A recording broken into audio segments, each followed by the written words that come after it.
Also, we realized that Iris backwards is Siri. Or Siri backwards is Iris. Does that mean something? We don't know what that means. Is that what we're supposed to do? Or is it Iris as in Guys like, who's speaking their Siri.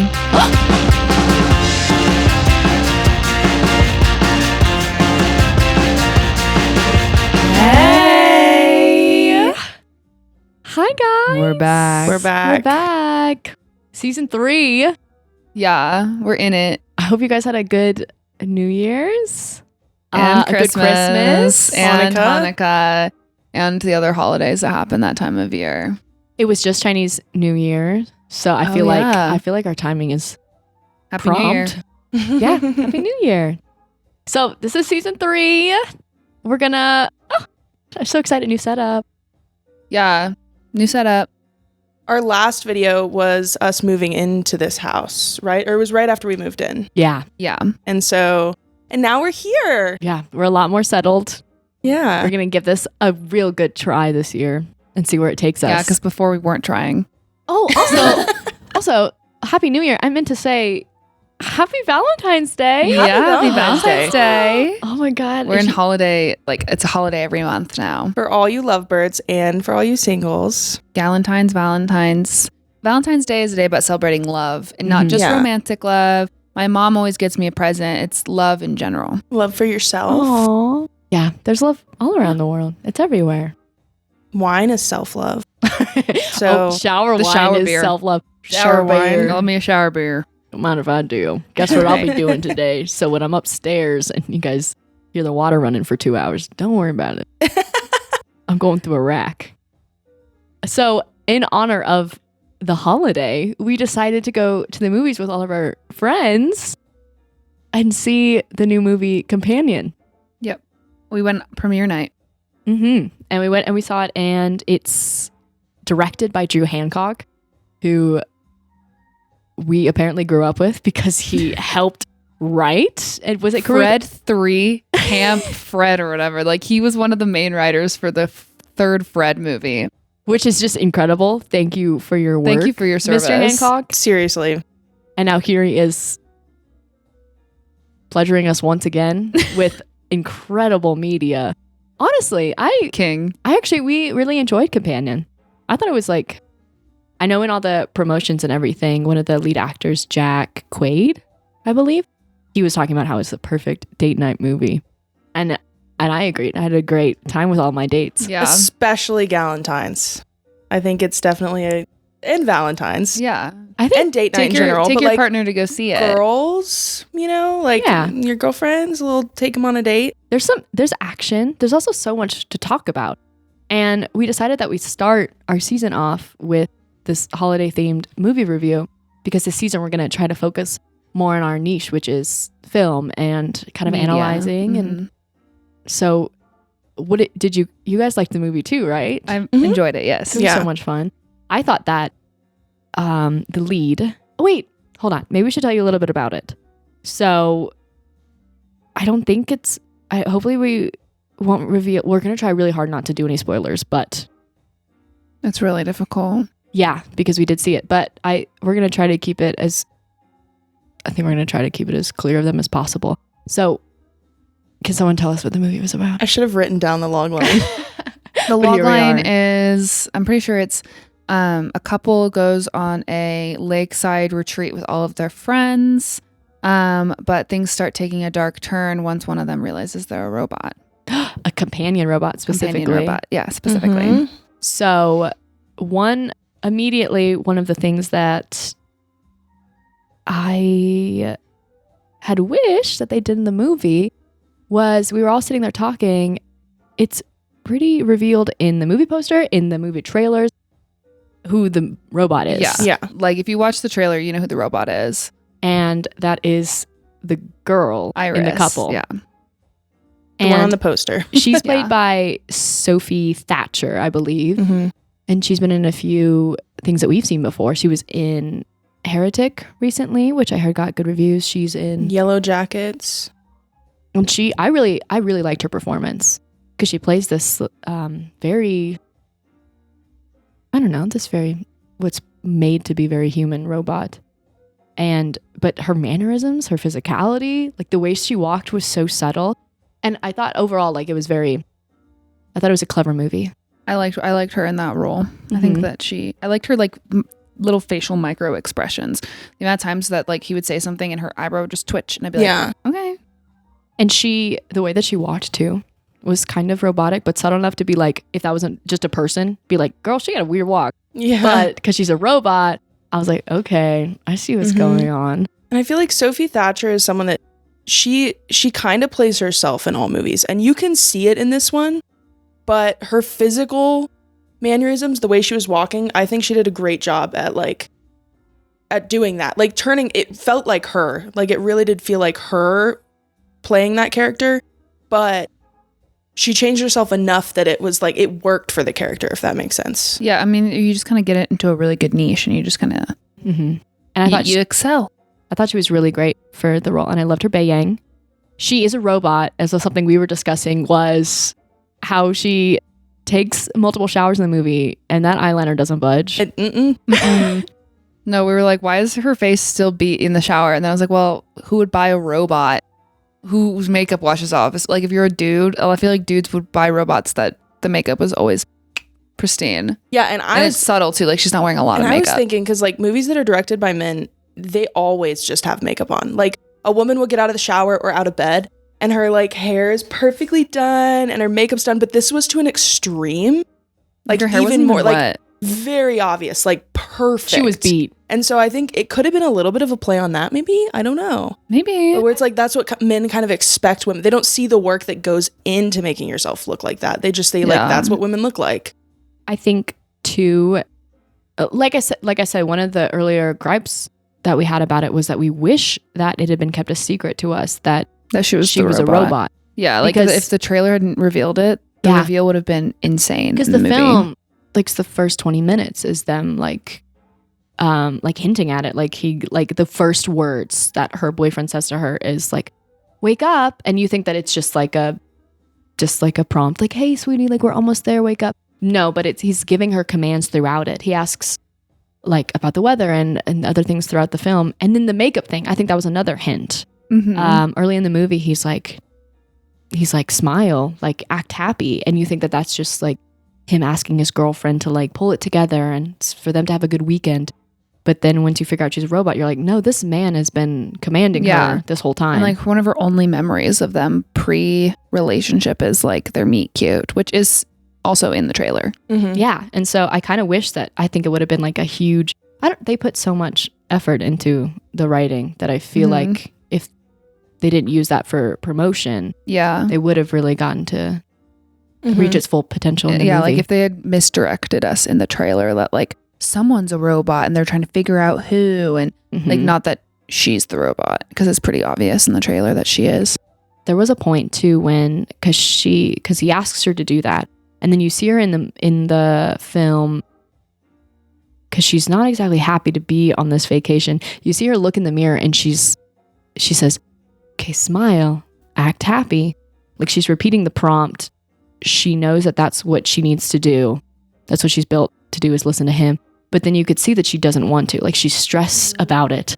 And that was what was interesting about the film was it was almost like she was one of the most human characters in the whole movie. Yeah, and that's what we were kind of discussing before this. It's like, it's interesting because all the people in it act very compassionate and caring, and she cares so much. Yeah. And that scene was so interesting because she's, having to remind herself to be happy, meaning that she's not happy, which means she has her own feelings and, about the world, which is kind of a crazy idea. And it kind of goes in later into the film as well of like, what is humanity and what is consciousness and like, what is morality in having robots that feel like they have full consciousness as like a companion, Are we allowed to say the SEX word? But probably. They say it a couple times in the film, and like it also plays in like consent and like morality, and that's a thing. Without going too much into it, like that's a theme kind of throughout, is like what she was built for versus what people use her for. Yeah, and what she wants to do, because obviously she has her own feelings. Yeah. And she reiterates it. She's like, I'm not a robot. I feel things. Mm-hmm. And I think that it was, I don't know, I really liked the movie. It really made you think. But it was also one of those movies where the director didn't want you to walk away without understanding exactly what the message was going to be. Like I said, he kind of like some of the dialogue was really on the nose. Mhm. We were talking about like things maybe they could have done better, and I was like, you know, what could have been better was like the dialogue in the beginning of the movie. I remember she was like having anxiety about meeting his friends, and I remember sitting there going, I don't know, I don't think I'm gonna like this movie. I don't think I'm gonna like it because it's the dialogue is really, it just like it lingered too long. Like the conversation went on a little bit too long, and it was just clunky a little bit. It didn't sound like Mhm. it didn't sound like there's a reason for them to be saying things. They just kept talking. Yeah, and some of the dialogue in the film was just trying to get them to the next scene, not necessarily like revealing too much about the character. And that or was one of develop anything. Yeah, that was one of the things that we felt about the movie as well, was that we didn't really, I don't know, care. Like, I don't know if I cared too much about their relationship. I think because the robot Iris, I believe that because like her whole existence is based off of loving her companion, that was why we were supposed to care so much about her journey, was because she loved so much. But I really wish that they maybe with that dialogue it would have revealed a little bit more about her. But it's difficult to do, because she's a robot, so there's not much to her except for her programming, right? Yeah. And, yeah. But there was a lot of exposition throughout the film. That I remember being like, okay, we have to do a lot of talking. We have to do a lot of catching up here, because there was a moment where her boyfriend just starts explaining how the whole world works and how she got there. But they do a flashback, and I think the flashback was effective. I liked that scene. I thought it was a fun scene. Mm-hmm. And I also, the antagonist too, throughout the film, I think I personally wish that it had been more subtle, but you have a different opinion on this, right, Callie? I like, because they reveal the end of the movie at the beginning. That's like part of the inner monologue at the beginning of the movie. And I thought that I like when people do that, because as like a writer, I'm like, ooh, how are they going to subvert it? Because it's usually what that means is if they talk about the ending at the beginning, they're going to subvert your expectations somehow. I'm like always like, how are they going to subvert our expectations? So I got excited, but the antagonist, I don't know. I thought the ending was fine. Mm-hmm. It was fine. I felt like, I don't know, like they said the ending at the beginning, and you feel this like, oh shoot, you know? And so then when it's like, you don't really care about the characters that much other than her. And so it's like, oh, this cool thing's gonna happen or whatever. And then it happens and you're like, oh, I didn't even really care. You know? Mm-hmm. So I think in that instance, like You're rooting for it a little bit. Having the ending at the beginning doesn't really work because it's not that big of a payoff. But if it's like a massive payoff where you're like, you know, then I think, but I think that's just my opinion though. Like I think other people might think that it did pay off. Yeah. Yeah. Because I think too, and I think it's also maybe revealed in the trailer, the line that she says that reveals the whole end of the movie. Mm-hmm. And I don't know, maybe they were using it as a misdirect. I think maybe if they had, I think the whole point was for it to be a book ending. The film was like, let's present you with this journey that she's going to go on. That's the opposite of what you would think that she would do as a companion robot. Like she's going to do exactly what her programming is against. How is she going to get to that? But then it kind of made you I personally felt a little like I didn't get attached too much to the characters because I knew that they wouldn't be there very long. Like this was her journey. Because she's a robot, you know? So it's like, it's kind of hard to... And it's so hard to talk about this without spoiling it. The only it sounds like we're just... There's like a little bit of spoilers. We'll do a little note, but we're not, we're trying not to do spoilers. Yeah, and the antagonist too was, I think they tried to play it subtle, but then they really flipped. Mm-hmm. And then I feel like they could have, I don't know, like the ending, he kind of did a little bit of a 180. It was very strong. I don't know. I like subtle antagonists, but this was a 90-minute movie. And the other thing that we were discussing was that when villains are on screen or antagonists come on screen, when they get defeated, it feels way more fulfilling if they're absolutely scum of the earth, if there's awful, if you feel like, oh yeah, they deserve what they got.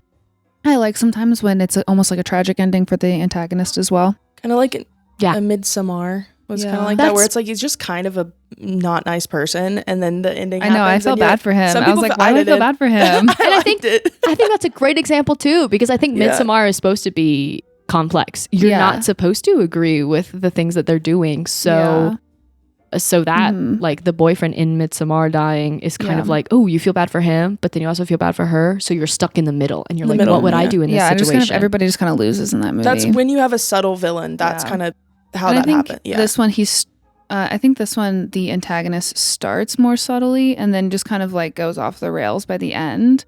And that's what I think what you guys was talking about, is the antagonist starts out more subtle and then like just kind of had a weird character flip near like had a breaking point and just kind of started being less subtle and more like villainy, monologue-y and stuff like that. Which was kind of a little bit, I don't know, it was kind of a little bit tropey, is when the villain sits down and reveals his whole evil master plan and how you were fooled the whole time. And I was going to do this the whole time. I've been playing you like a fiddle. And I kind of think that was a decision made because they didn't want it to be Midsommar. They didn't want you to be sitting there deciding, oh my God, what would I do in this situation? I think the director wanted to be very intentional. Like you're siding with Iris no matter what. Yes. Which, I don't know, I almost wish it was a little bit more morally gray, like Ex Machina, where like the robot, you kind of get where she's coming from, but like also that's like kind of scary. I think because he was so intentional, this was a very clear commentary, I think, on technology and the way that we're moving forward. Yeah, I saw a very clear commentary on people and their relationship with technology. I don't know if this is like what you're supposed to get out of the film, but I mean, it's art. So, and so I saw this also.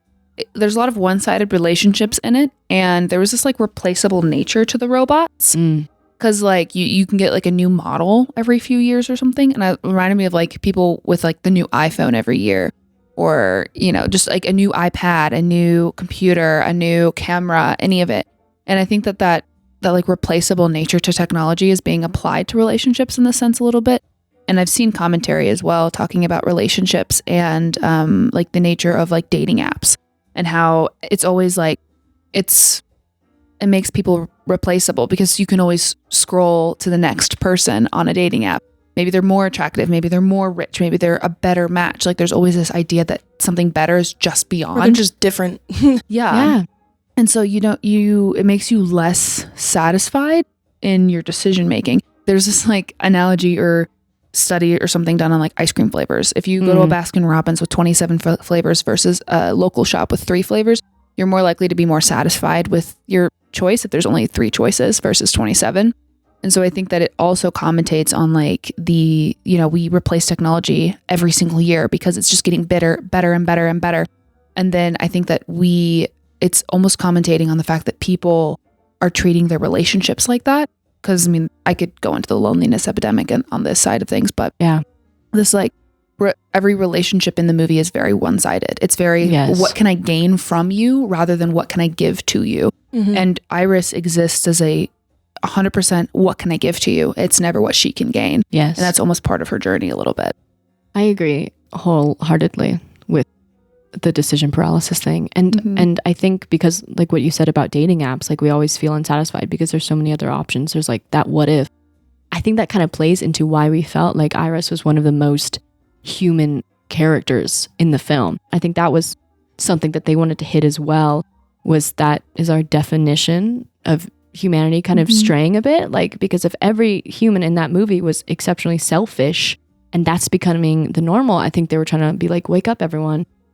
If love and consciousness is like our definition of humanity, we shouldn't be pushing away from that. Yeah. And if there's always like the next best thing, the problem with that is that means that relationships are becoming completely one-sided. You're only looking for what you want. Yeah, and not what you can provide. Yeah, there's an instance where characters are like talking how much they love each other, and the one character is just like, all right, I love you so much. Let's go do this thing, and then you can do a thing for me. Mm-hmm. And it's just like, okay, but none of that is what you can do for that other character. Yeah. Like none of it is like, I want to show you how much I love you. I want you to show me how much you love me.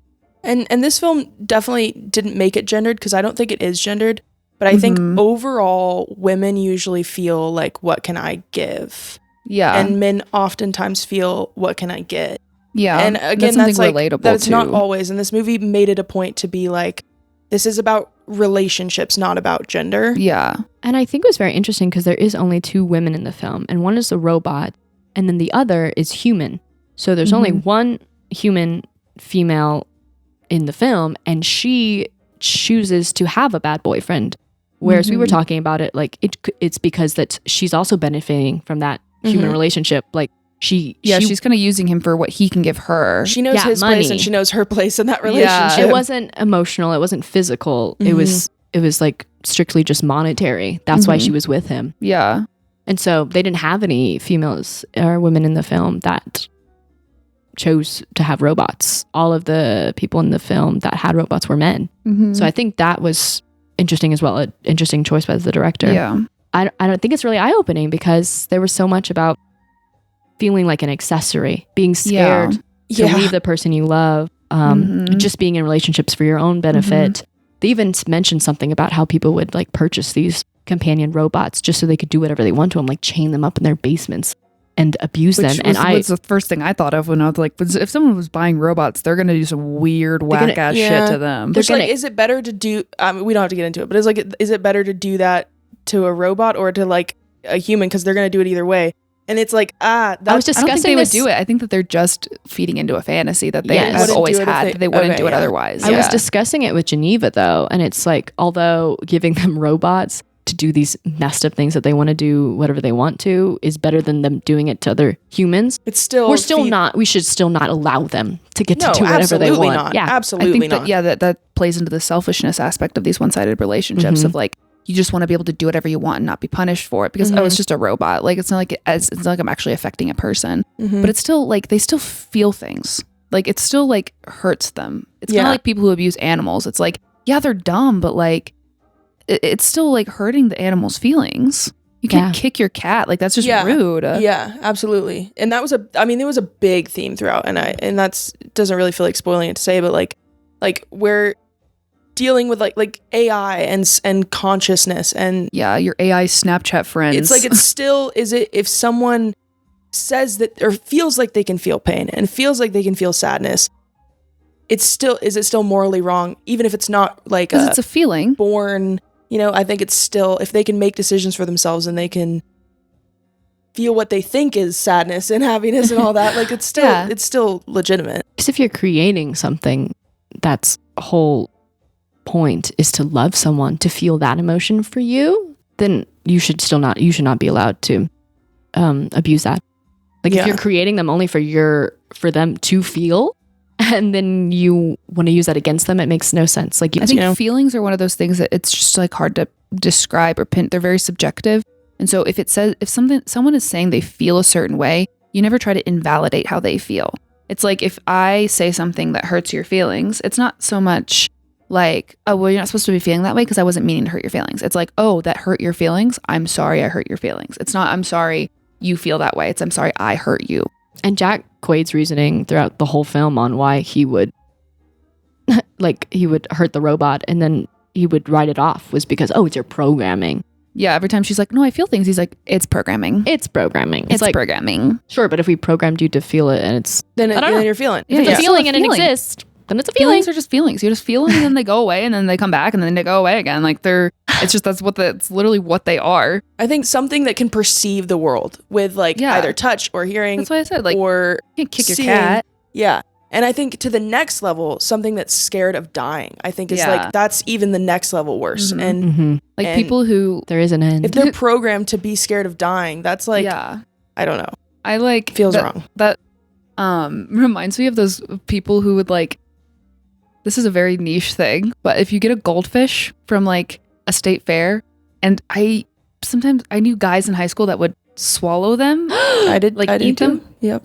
As like a shock factor thing. Like the goldfish is infinitely stupid. The goldfish swims around its bowl once and thinks it's in a new place. Still animal abuse. But it still has feelings and it still doesn't want to die. Still gets scared. Like if you put your It hand in there, still it still runs away. Feels pain when you swallow it down your throat as it dies. Like that still is brutal. Trigger warning.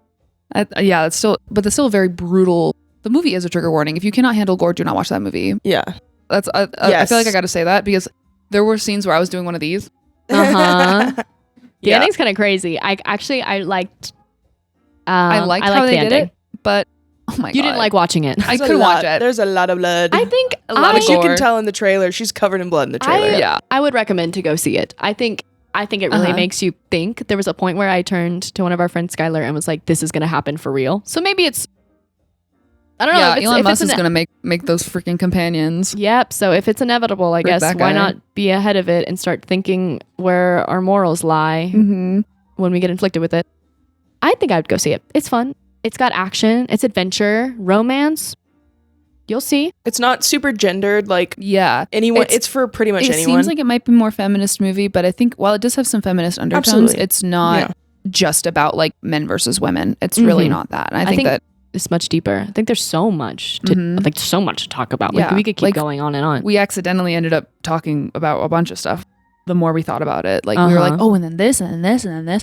So I think that like it's a good movie for like just talking about our relationships and our relationship with technology, having fun, and greed. Greed was greed is a huge thing there too. Yeah. One of my favorite scenes of the movie though was because she's a robot. She sat there and she changed her eye color and she like changed her voice, and I was like, girl, if I was a robot, I'd be sitting there for hours customizing. Every new day I'd be like, it's like your Bitmoji or something. I told Geneva, I was like, okay, I practiced with Sims 4, like I'm ready for this. Also, we realized that Iris backwards is Siri. Or Siri backwards is Iris. Does that mean something? We don't know what that means. Is that what we're supposed to do? Or is it Iris as in guys like who's fucking their Siri? Be honest and you said the F word. Seek mental help. You said I said the SEX. You said the fucking F word. Yeah, but with 40 minutes in, it's be fine. Or we can also bleep it out very easily. Another thing I want to mention is it feels like it's like an old 80s thrash. Like it's modern, but it feels like an old 80s thrasher movie. Is that the right word? Thrasher? Slasher. Thrasher is the brand. The Slasher. t-shirts. I don't know. I was thrashing in my seat when I was watching that gore. It's super overly gory. Like if you like it is very slashers. gory. I almost said thrasher again. If you like slashers, it's thriller and slasher. I feel like it was overly gory. I just think that the way that some people ended up dying, spoiler alert, was just intense. Because they're robots, so there's at some point where it's just intense. There's some parts, the decisions they make are. There's some deaths I thought it was pretty that gory. weren't gory. There are like 2 deaths I can think of that weren't that gory, but then there's some other deaths I was like, yeah. But so you guys like the movie? I like the movie. I think I give it 4 stars on Letterboxd. I don't know if I would watch it again, but because I feel like I feel like it would stick with me. Yeah, I feel like the story is. We're all like kind of aware of it in our day-to-day lives. We think about a lot of the things that play into the film. I'm glad he made this movie. I think it was fun. Thank you, Mr. Drew Hancock. Thank you. I love metaphors and stuff, and this is very metaphorical, and so it's cool. It's like a new way to look at it. But once you've seen it, like I feel like I wouldn't watch it again. I would compare it to Don't Worry, Darling, because that was my first comparison. I was like, oh yeah, Don't Worry, Darling. It's very similar to that for part of the story, but it's not Don't Worry, Darling. No, it's definitely not. But it's similar. It's like that similar like controlling your partner type of thing. Ideal, yeah. So go see the movie if you guys want. We already saw it though, so I think for our Galentine's instead, maybe we are gonna go to Geneva's house, and then we'll be there. So be wearing pink and probably drunk. Maybe make a hear me out cake. I think a hear me out cake would be lots of fun. Yeah. Maybe a little brunch too. I feel like there's nothing that says Galentine's more than having alcoholic beverages in the sunshine at noon. We sound classy, but I've never had Jello shots before, so we're making Jello shots. I've never made Jello shots before. I've had a lot of Jello shots. I hate eating But I Jello haven't made them. shots, so if But you'll do it for I'm gonna me? use a knife and fork. That's fine. She's gonna be a lady. I'm gonna be like, I'm jot. I'm gonna show you how to do it with your tongue. where you like, You yeah, take the shot with your tongue. Yeah. how to. If you don't mind showing me that, I wouldn't I'll show mind. you. Do you mind if I record just for Just for you. just yeah, for- it's just fine. tutorial. just for It'll cost study you. purposes? Just It'll wanted cost to you know. some of this. Not for free. What about babe. some of the? What about some of this? How much is that I'm worth? so sorry. Okay, well, welcome back to season 3. Whoop, whoop, whoop, whoop. Episode 1 is done. I hope. Yeah. Thank you guys so much for watching, coming Or back. listening. You could turn this on while you wash the dishes. Yeah. Or if you already saw Companion, let us know if you agree with what we were Yeah. saying. We try not to spoil. So I hope that you go see Companion because of this and then maybe catch some of the things that we were insinuating. Yeah. And if we spoil it too heavily, we'll just have to bleep it, I guess. Do a little. I think we did pretty good though. So Yeah. sorry if we were dancing around things that you guys were like, what We're does like, what that the even fuck are they talking about? mean? We're trying not to spoil it. That's why. Yeah. And when you Okay. go, just like let everything out of your mind. Like just experience it for yourself. Yeah. But maybe it's an Take an incentive edible, to maybe. go see. Oh. Yeah. If you're in Colorado. Have or in a Valentine's. free- If you're in a state where it's legal, obviously. Yeah. And And you're of over age. 21. And you're of age. And Yay. you're Because not we a do drug not addict. promote doing things underage. Well, thank you guys. Happy Thank you Valentine's so much. Day. Happy Valentine's Happy Day. Valentine's Day. We'll see you again so soon.